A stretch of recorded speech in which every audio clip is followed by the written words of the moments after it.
What is the main mistake of Indian couples when hiring a wedding planner? Hello everyone, I'm Svetlana from Best Indian Weddings Italy, the first and only wedding planning agency in Italy specialized in Indian weddings. Every day I help Indian brides and grooms-to-be realize their authentic Indian celebrations in the most beautiful country in the world. I'm running this series of videos called SOS Indian Weddings in Italy with useful tips and advice that you won't find anywhere else. And if you are looking to host your Indian destination wedding in Italy, then please subscribe to my channel, hit the bell to always keep updated with the new videos every week. The topic of this week is dedicated to the main mistake of many Indian couples when hiring a wedding planner in Italy. For every couple who considers getting married abroad, the thought of hiring a wedding planner will likely cross their mind.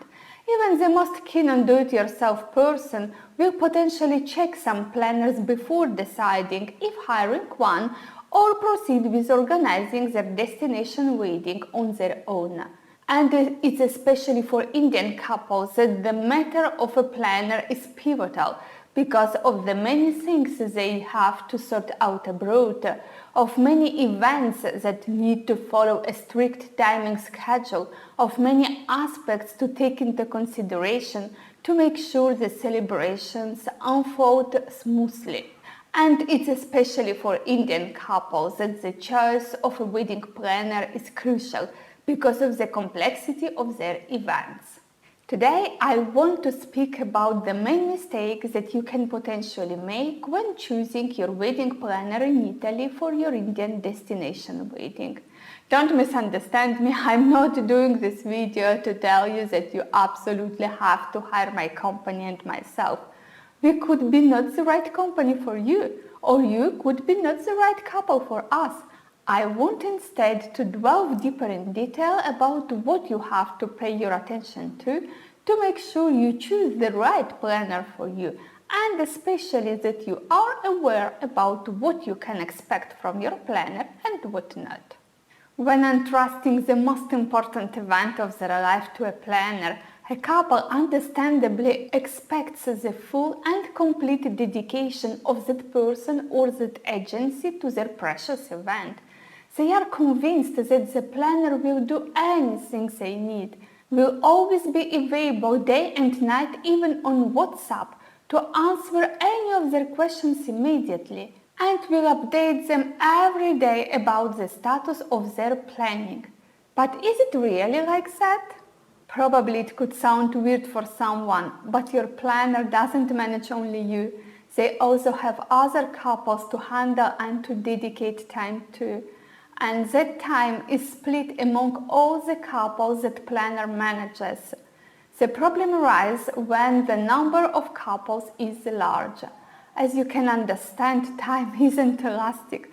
We all have the same time at our disposal.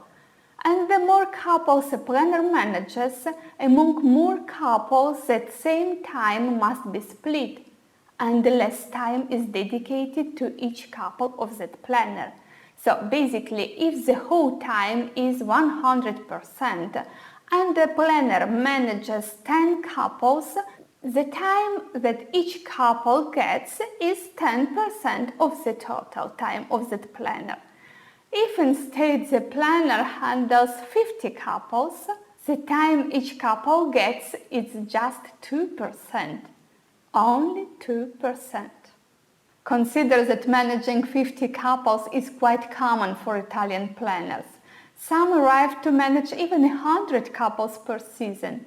So in that case, it would be just 1% of their time to dedicate to you and your wedding.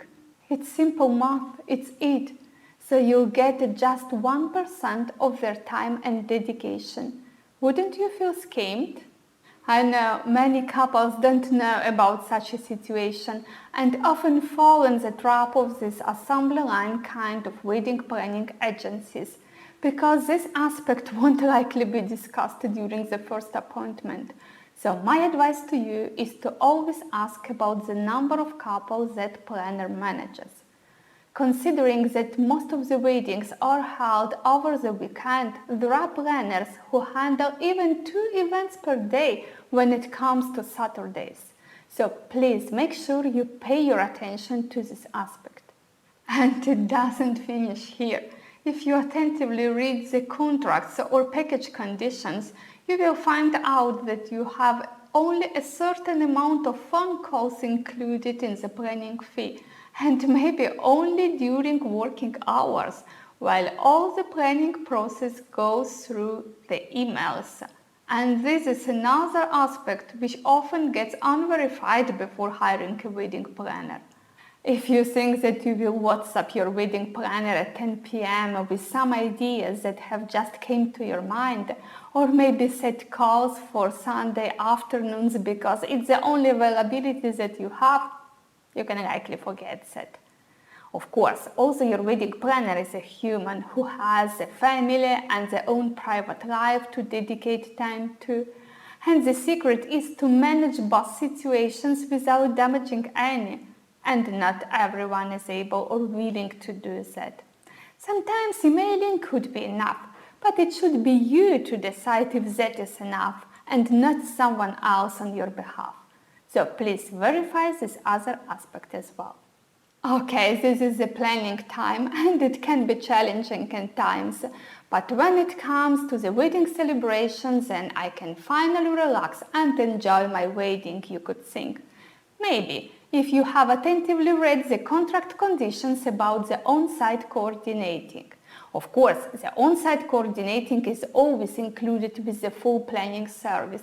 However, different conditions may be applied from a planner to another, so it's important that you check this other situation as well. First of all, you should ask if the same person who will plan your wedding remotely will be on site to coordinate your events. It's not obvious at all, and oftentimes companies have different people to plan clients' weddings and to coordinate those weddings on site. And oftentimes it comes as a surprise for a couple.